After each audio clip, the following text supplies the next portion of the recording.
अलहदा रियासत तेलंगाना की तश्कील के बाद अपनी नौइयत के मुनफरिद इनहराफ में अपोजिशन BRS के 6 अरकान कौंसिल ने जुमेरात को निसफ शब के बाद हुक्मरान कांग्रेस पार्टी में शमूलियत अख्तियार कर ली, जिसके बाद 40 रुकनी तेलंगाना कानून साज काउंसिल में कांग्रेस के अरकान की तादाद बढ़कर 12 हो गई।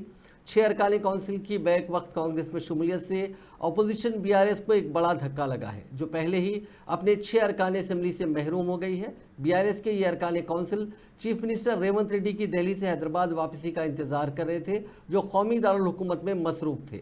जुमेरात को रात देर गए जब रेवंत रेड्डी हैदराबाद वापस हुए, उस वक्त तकरीबन 1 बजे शब ये अरकान काउंसिल चीफ मिनिस्टर की रिहाइशगाह पहुँच गए और कांग्रेस में शमूलियत अख्तियार कर ली।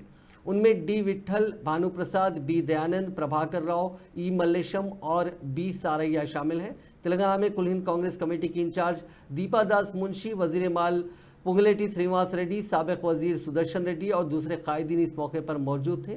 जराये ने बताया कि BRS के अरकान काउंसिल चीफ मिनिस्टर की हैदराबाद में आमद तक एक होटल में कैंप किए हुए थे। उन अरकान काउंसिल की शमूलियत के बाद कांग्रेस के अरकान की तादाद दुगनी हो गई।